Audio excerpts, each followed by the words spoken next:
All right, hello people from the internet. Hello everyone, good morning, good afternoon, good evening. The time has come for me to make another non-gameplay video.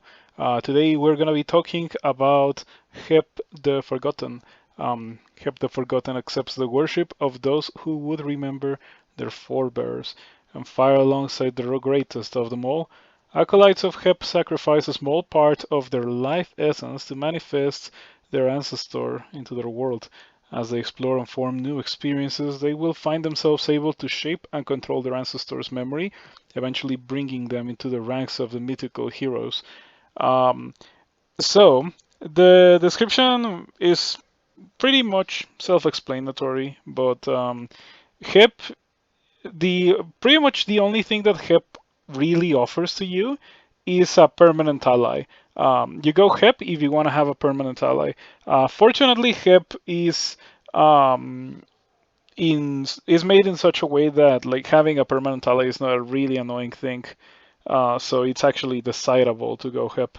You cannot hurt your ally cannot hurt you, and by extension, you can either tank for your ancestor if you need to, if you go Battlemage or maybe even Hexer, or the ancestor can tank for you if you decide to get Knight, which by the way I think it's the best ancestor even after it recently got nerfed.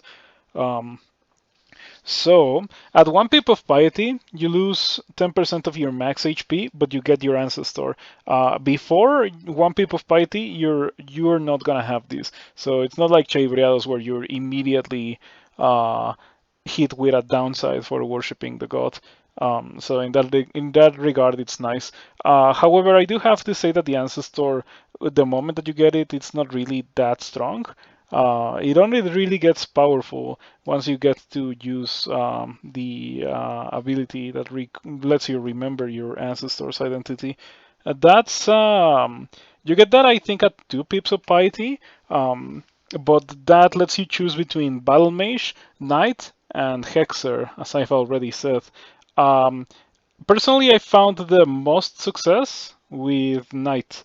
I have had runs with Knight and Battle Mage, and I think I had a run with Hexer, but it was many years ago, so it's not even worth mentioning. Um, my recent experiences with Hep have been um, with Battle Mage and Knight, and from those two, I would really recommend Knight. But the ancestor that you want to get, or like the background that you want to get for your ancestor, um, depends on what you actually want to do in the game. Because if you get a Knight Ancestor, like I guess it's okay. Like Knight Ancestor really is the best because it has the best survivability. But it helps quite a bit if you can use the tankiness from the Knight Ancestor to hide behind it and either shoot projectiles or cast the spells from afar if you're like a squishy melee character or like a squishy mage. Um, on the other hand, if you are capable of tanking yourself, as I've already mentioned, maybe Battle Mage, so that you tank for the Battle Mage and the Battle Mage casts Stun Arrow and eventually Iron Shot, which, yeah, it's pretty good. Um, so that's like the main attractive of HEP. Um, that's the most emblematic thing, the permanent ancestor. Um, the knight just like is a melee dude that gets melee upgrades. Um, the Battle Mage, it's very self-explanatory. Like it's a mage that casts conjurations, pretty good. And eventually, like as you gain levels, the ancestor gets better, no matter which one you get. And then the hexer has hexes, of course. Uh, I do have to say that if you have a permanent ally that's casting hexes for you, that's not nearly as bad as you casting the hexes yourself. Because a turn of your ally that's wasted trying to hex something is not nearly as valuable as a turn of you wasted trying to hex something. So Hexer, I don't like hexes, but Hexer is not that bad. So so yeah, there's that. There's also the ability of swapping creatures with your ancestor. I think you get that at 3 pips of piety. Um, Swapping creatures with your ancestor is actually really strong. It's like a slow control teleport if you know what you're doing. So step one, you swap a monster that's next to you with your ancestor that's very far away. And step two, you swap yourself with your ancestor, and now you are far away from the scary monster. It's pretty good, pretty good. Or rather, I think I said it wrong. Like step one is you swap your ancestor with a monster that's far away, and then you swap yourself with your ancestor. That's how you do it. Um, sorry for that. It's a really nice thing to do. You can also swap your ancestor with monsters that are already next to you, so that the ancestor is next to you and protects you in case you need to do that. This ability has a lot of spice and power. It's a cheap ability too, like it doesn't cost that much piety. So you can actually get fancy with it. Whenever you need it, you can use it like 3 or 4 times to set up some really cool swapping combos like the one that I've already mentioned. I bet you can get even more creative with that than me. Um, you can heal and protect your ancestor. This is the idealized ability. The main reason why I recommend to get more than the bare minimum of invocations when you're going HEP. This ability is really, really good. An idealized knight ancestor is really strong, but you know what's even stronger than that? Two idealized knight ancestors. So this is a technique that Shaper recommended to me, and I've tried it, and it does work very well. You use idealize, and then you use Phantom Mirror to copy your ancestor, so you have two idealized ancestors, and that shreds a lot of things. Like very few monsters can actually deal with that. It is recommended to not do this at the start of a fight. Like, let the ancestor maybe tank a hit or two, and then if you see the HP is dropping kind of low, then you do this, because this not only does increase the ancestor's offensive capabilities, it also heals the ancestor, as you can see here. And you drain nearby creatures when transferring your ancestor. This is a buff that this gets at, I don't even know when you get this. I think it's like at 3 or 4 pips of piety, but it doesn't really matter that much. This is kind of low impact. I don't really know how you're supposed to use this. Like, are you supposed to swap in your ancestor straight into a bunch of monsters? Because that doesn't sound like a good idea to me. But it might come in useful. So onto the powers. Hep's worshippers are served by a guardian formed from a part of their life essence, in the shape of their greatest ancestor. This ancestor is as fierce remembered as they were at the start of their fabled adventures, but will advance in skill as their descendant does. Hep always allows followers to recall their ancestor to their site, and even if the ancestor is destroyed, Hep will call it forth again not too long after. So the ancestor does not have permadeath. You can theoretically consider the ancestor to be kind of like a sacrificial pawn. It's not really the case, because losing the ancestor in the middle of a difficult fight might end up with you dying before you can get the ancestor back. But like if your ancestor died and there's one monster and it's like at 50 HP or so, you can probably just finish it off and everything will be okay. So you don't have to take care to keep your ancestor alive as if it was you, which is a good thing because the ancestor has low HP, low defenses. It would be kind of awful if you had to, if it was permadeath. Hep always allows followers to recall their ancestor. Yeah, we've already read that. Further advancement in Hep service allows worshippers to restore and strengthen their ancestor, to swap them with other creatures, and to choose how to remember their life's talents.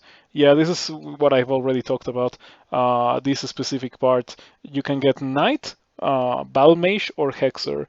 And from those three, I really recommend Knight. That's the one that's given me the best results in recent times. Hep likes it when you explore the world. So that's how you get piety with Hep. You don't get piety from killing things. So piety is not as abundant as it would be with other gods. But the good thing is that piety usage is also not very crazy as it would be with other gods. There's no ability that you kind of want to spam most fights. And like recall, which could kind of be that, doesn't cost piety, so this is perfectly fine. Onto the wrath. Hep does not appreciate abandonment and will call down fearful punishments on disloyal followers. Hep believes that the only reasonable punishment for turning one's back on the path of memory is to be denied Theseus. All new experiences denied to the unfortunate apostate until Hep decides they have been punished enough. The life essence sacrificed to manifest an ancestor will not be returned until Hep is modified, and this will not be quick. Unlike some, Hep has a long memory. Yep, relatively long duration. That's bad. Yeah, I say it every time. Do not abandon the god because it's never gonna work out well for you. Long past are the days where it was recommended to go Kawaru into the Shining One, for example. Okawaru Rat isn't even as bad as some of the rats that we already talked about, like Che Rat. Che Rat is like you're dead. Like at that point, you kinda forfeit the run if you decide to abandon Che. With Hep, it's also kind of bad. Like depriving you of experience is kind of nasty. I don't think that Hep does anything other than that. But depriving you of experience, yeah, like I think that you don't want to be deprived of experience because it's always important to keep getting more powerful. Like maybe at a point in the game where you already don't care about getting experience. Like I'm imagining a character that like Mega Sig character with maxed skills, but at that point, are like, would you even go hip on such a character in the first place? So yeah, pretty much there's no reason for me to recommend or even think about abandoning hip. Like if I don't want to go hip, why go hip at all in the first place? Is what I'm trying to say. Um, but yeah, anyway, that's hip. I insist that Battle Mage is okay. Knight is the greatest, and Rogue I haven't played in a while. Hexer, it used to be Rogue, I think. Now it's Hexer. Um, but Hexer is probably also okay as well. It's just probably gonna be more fragile than Knight. And I'm personally not a fan of babysitting allies. So yeah, that's why I don't like Rogue as much theoretically, because I haven't even tried it in recent times. Precisely because I read it and it doesn't seem appealing to me. So before ending the video, I actually have another window of Crawl. This is my local version of Crawl, Trunk, where I can watch, where I can read the descriptions of certain abilities. For example, I can read Ancestor Life Knight. Remembers your ancestor as a knight, a strong melee combatant with superior defenses. This choice is permanent and cannot be undone. And then you can remember as a battle mage as well. Remembers your ancestor as a battle mage. A warrior capable of relentless offense with both melee and conjurations.